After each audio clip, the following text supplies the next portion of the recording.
En 1157, la muerte del emperador Alfonso VII partió en dos su herencia. Castilla quedó en manos de Sancho III y León en las de su hermano Fernando II. Así comenzó el reinado de un joven monarca que debía afirmar su autoridad en un reino marcado por tensiones internas y por la rivalidad con los reinos vecinos. Durante estos primeros años, Fernando tuvo que enfrentarse a Portugal, defender la frontera contra el Andalus y al mismo tiempo mantener el difícil equilibrio con Castilla, cuyo trono pasaría pronto a su sobrino Alfonso VIII tras la prematura muerte de su hermano Sancho. Entre alianzas y conflictos, el rey leonés se movió en un escenario cambiante que pondría a prueba su capacidad política y militar. En el año 1155, en el Concilio Eclesiástico de Valladolid, presidido por el cardenal legado Jacinto, se decidió la separación de los reinos de Castilla y León y la delimitación de sus fronteras, fruto de la presión de los nobles castellanos y leoneses. Para Sancho sería el reino de Castilla con Ávila, Segovia, Toledo, Tierra de Campos, Sahagún y el Asturias Oriental, y para Fernando el reino de León con Toro, Zamora, Salamanca, Galicia y la Asturias Occidental. En agosto de 1157, Alfonso VII moría y sus hijos Sancho y Fernando tomaron posesión de sus reinos. En la primavera de 1158, Sancho III ocupó la zona fronteriza de Tierra de Campos.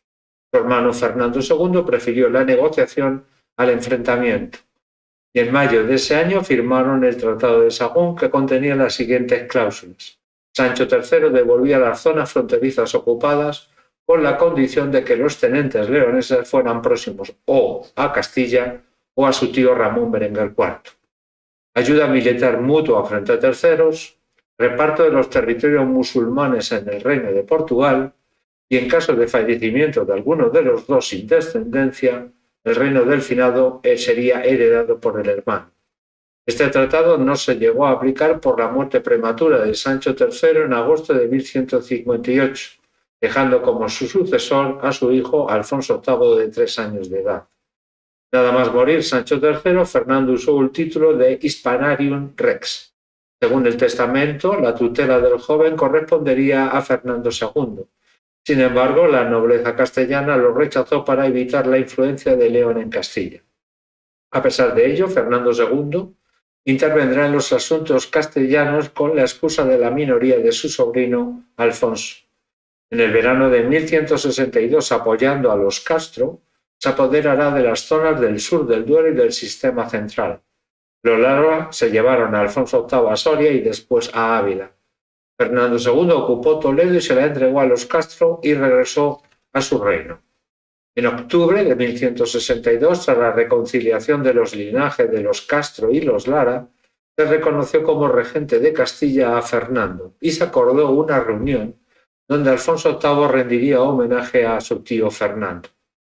Esta reunión no se produjo por maniobra de los Lara y Fernando II reconoció su escaso apoyo en Castilla. Lo volvería a intentar en enero de 1163 con idénticos resultados.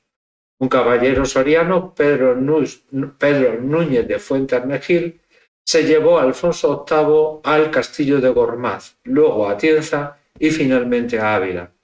Ante estos fracasos por hacerse con Castilla, Fernando decidió desentenderse de los problemas internos castellanos sin renunciar a su título de regente y manteniendo guarniciones en Toledo y en la frontera con Al-Ándalus. Mientras tanto, los Lara y los Castro seguían su enfrentamiento.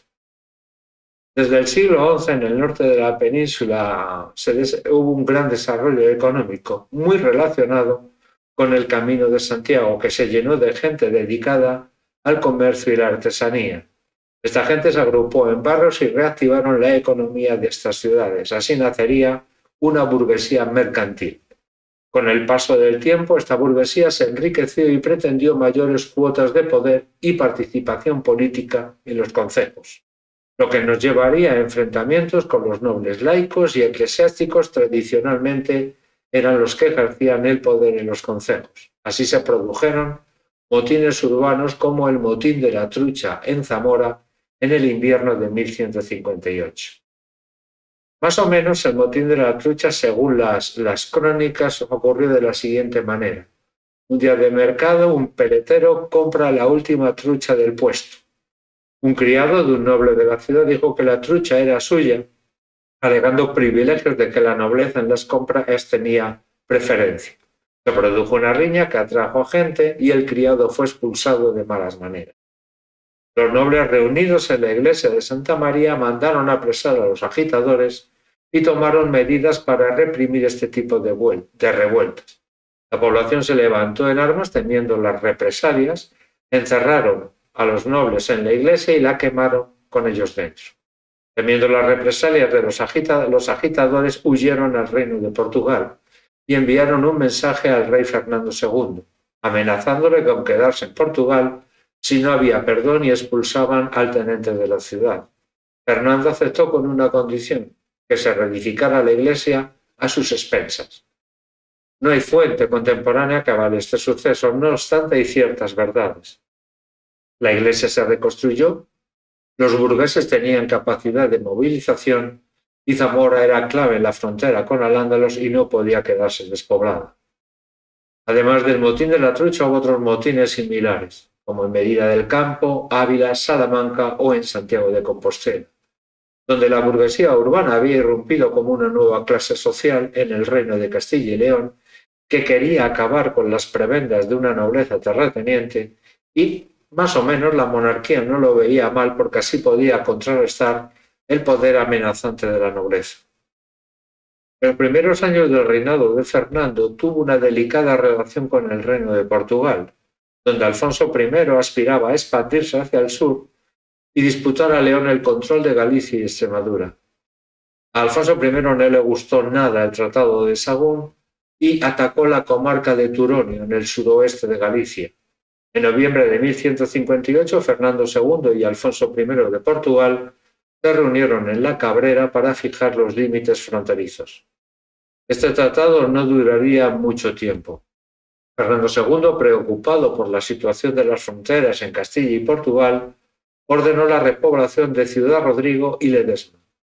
La primera era estratégica para garantizar la presencia de León en la frontera e impedir la eventual expansión de castellanos y portugueses y que estrangulasen la futura expansión por Al-Ándalus. Y la segunda ciudad garantizaba la comunicación con Ciudad Rodrigo. No solo Fernando quería repoblarla, sino convertir a Ciudad Rodrigo en sede episcopal. Esto provocaría el malestar de Salamanca, que vería así reducida su jurisdicción, porque hasta ahora Ledesma y Ciudad Rodrigo eran administradas por Salamanca. Alfonso I de Portugal aprovechó este malestar de los salmantinos y saqueó Ledesma y llegó a tomar Salamanca. Fernando II no solo reprimió el levantamiento, sino que acabó con el proyecto expansionista portugués, aunque no pudo culminarlo ya que su atención estaba en Castilla, en la minoría de Alfonso VIII. Así no pudo evitar que Alfonso de Portugal se apoderase de las comarcas limítrofes del sur de Orense, que retendrá en su poder durante 2 años.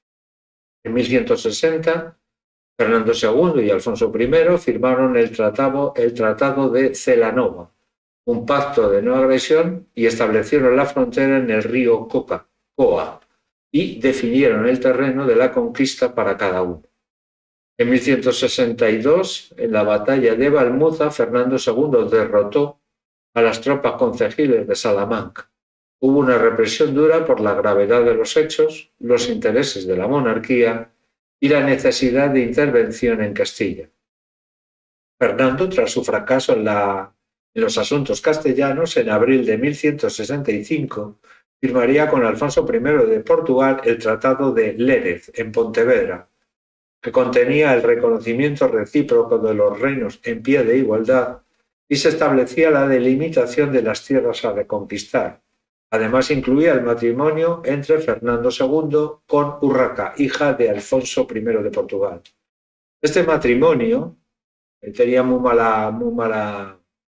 mal futuro, ya que eran primos segundos y no conseguiría la dispensa papal. Sin embargo, estuvieron casados durante 10 años. El cardenal legado Jacinto decretó la separación del matrimonio al año de haber nacido Alfonso IX, con lo que se salvaba la continuidad dinástica. Urraca no esperó a los papeles y tomó el hábito de la Orden Militar de San Juan de Jerusalén, y Fernando volvería a casarse primero con Teresa Fernández, viuda del conde de Lara, y después con Urraca López de Haro. Alfonso estaba muy molesto por el trato recibido a su hija Urraca y volvería los conflictos con León. Entre 1166 y 1168 se apoderó de varias plazas de la corona leonesa y atacó Ciudad Rodrigo, que estaba recientemente fortificada.